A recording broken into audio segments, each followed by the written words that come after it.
میں ایک جگہ بیٹھا تھا، سامنے ٹی وی چل رہا تھا، آواز نہیں تھی۔ میں نے دیکھا ایک نوجوان ناچ رہا ہے، ڈانس کر رہا ہے ساحل پر، اور اس کے ساتھ 10-12 لڑکیاں وہ بھی ڈانس کر رہی ہیں۔ میں نے دیکھا بہت خوبصورت نوجوان ہے۔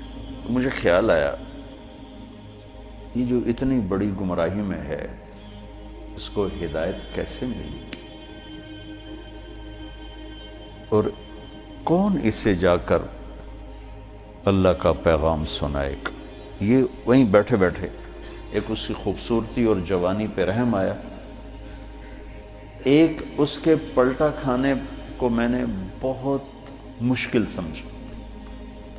خیال آ کے گزر گیا، میں وہاں سے اٹھ گیا۔ کچھ دن اس کا نقش میرے دل دماغ پر رہا، پھر محو ہو گیا، مٹ گیا۔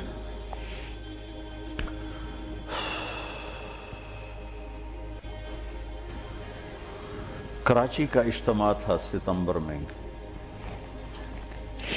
تو انہوں نے میرے لیے ایک چھوٹا سا خیمہ بنایا ہوا تھا کراچی والوں نے، تو میں وہ خیمے میں بیٹھا ہوا تھا، تو ایک نوجوان میرے پاس آیا کہ جی پاکستان کا ایک مشہور گلوکار ہے، اس کا نام ہے جنید جمشید، میں آپ سے ملانا چاہتا ہوں۔ میں نے کہا کدھر ہے؟ کہ میرے ساتھ ہے۔ میں نے کہا تم کیسے جانتے ہو؟ کہ میرا کلاس فیلو تھا۔ میں نے کہا لے آؤ۔ تو وہ اس کو جب لے کر آیا تو اس نے چہرہ چھپایا ہوا تھا، مجمع کی وجہ سے شاید چہرہ پورا سے چھپایا ہوا۔ میرے سامنے آ کے بیٹھا اور یوں کھولا تو وہ وہی نوجوان جس کو میں نے اسکرین پر ناچتے دیکھا تھا۔ میں نے کہا آپ کا نام؟ کہا جی جنید جمشید۔ میں نے کہا کیا کرتے ہو؟ کہا میرا موسیقی سے تعلق ہے۔ میں نے کہا گاتے ہو یا بجاتے ہو؟ کہا جی میں گاتا ہوں۔ کہ یہ جو دل دل پاکستان ہے یہ میں نے گایا ہے۔ اچھا اچھا اچھا، وہ تو بہت مشہور ملی نغمہ ہے۔ کہاں جی وہ میں نے گایا۔ اچھا، اس کے بعد میری اس سے کیا بات ہوئی، اب 20 برس ہونے کو ہیں، یاد نہیں۔ تاثر یاد ہے کہ اس نے آگے کیا جواب دیا۔ کہنے لگا میرا جی چاہ رہا ہے آپ بولتے رہیں اور میں سنتا رہوں۔ مجھے لگ رہا ہے جیسے کوئی میرے زخموں پہ مرہم رکھ رہا۔ میرا ایک اور دوست بھی ہے، میں چاہتا ہوں میں اس کو بھی لے کر آؤں، سلمان، وہ بھی آپ کی باتیں سنے۔ پھر تھوڑی دیر بعد اس نے کہا میں ایک سوال کرتا ہوں۔ ایک پاکستانی نوجوان جس گلیمر کو، گلیمر کہتے ہیں رعنائی، عیاشی، دنیا کی موج میلہ، جس موج میلے کو ایک پاکستانی نوجوان خواب میں دیکھتا ہے، وہ مجھے حقیقت میں حاصل ہے، میرے پاس۔ لیکن اس کے باوجود میرے یہاں اندھیرا ہے۔ کیا یہ میرے یہاں اندھیرا ہے، یہ دل خالی ہے، مجھے یوں لگتا ہے میں وہ کشتی ہوں جس کا کوئی ساحل نہیں، جس کا کوئی گھاٹ نہیں، بے منزل مسافر ہوں۔ اچھا، بے منزل مسافر ہوں، یہ ایسا کیوں ہے؟ میری تو ہر خواہش پوری۔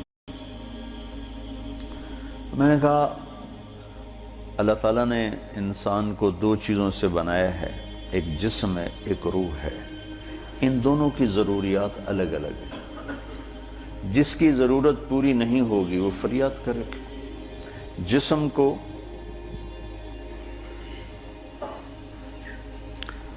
روٹی چاہیے، پانی چاہیے، ضروریات زندگی چاہیے، ان میں سے جو چیز بھی اس کو نہیں ملے گی وہ فریاد کرے گا۔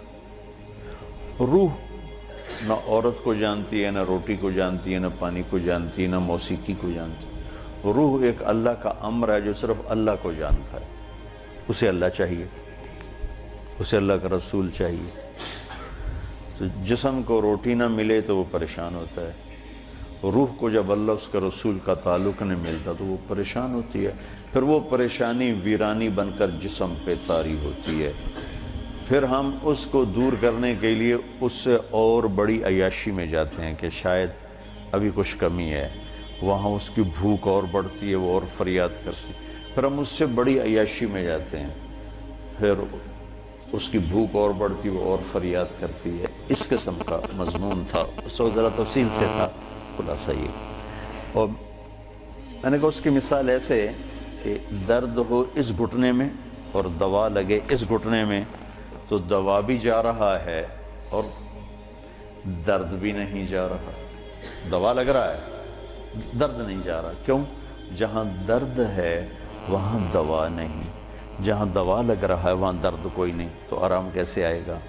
تو یہ بے چینی، کرب، یہ تو روح میں ہے اور ہم اسے دور کرنا چاہتے ہیں. جسم کی ضرور موسیقی، کھانا پینا، 5 اسٹار ہوٹل، گلیمر، موج میلہ، پروٹوکول، یہ تو سب جسم کی چیزیں. روح کو ان سے کیا سروکار؟ لیکن جس دن اسے غذا ملے گی، ایک دم منزل بھی ملے گی، راستہ بھی نظر آئے گا، ساحل بھی نظر آئے گا، گھاٹ بھی نظر آئے گا، اور منزل مقصود کا بھی پتہ چل جائے گا. تو یہ ہماری پہلی ملاقات تھی، اور میں نے غالباً کہا کہ آپ کچھ تبلیغ میں جانا شروع کریں، 3 دن لگانا شروع کریں. کہنے لگا میں کیسے لگاؤں؟ میں تو گاتا ہوں، ناچتا ہوں، ڈانس کرتا ہوں، تبلیغ کس منہ سے کروں گا؟ کعبہ کس منہ سے جاؤ گے غالب، شرم تم کو مگر نہیں آتی. میں نے کہا یہ تو دوا ہے. تو پہلے دن دوا کھانے سے آرام آتا ہے؟ مسلسل دوا کھاتے کھاتے کھاتے بیماری دبنا شروع ہوتی ہے، دبنا شروع ہوتی ہے، اور اللہ تعالیٰ اسے ٹھیک کر دیتا ہے. یہ دوا ہے، تم شروع کرو. اس کو سوچو مت کہ میں ناچ رہا ہوں، گا رہا ہوں. چل ٹھیک. کوئی قبولیت کی گھڑی تھی اس نوجوان کی، اس نے 3 دن شروع کر دی. یہ جمشید اس کا کلاس فیلو تھا. یہ اس کو سب سے پہلے سلام دعا، یہ تبلیغ میں لگا تو اس کو اپنے اس کا خیال ہے، اس کو ملنا شروع کیا. پھر ایک جگہ پر آ کر وہ رک گیا، آگے نہیں لے جا پا رہا، تو اللہ نے اس میں مجھے ذریعہ بنایا، مجھے ڈالا.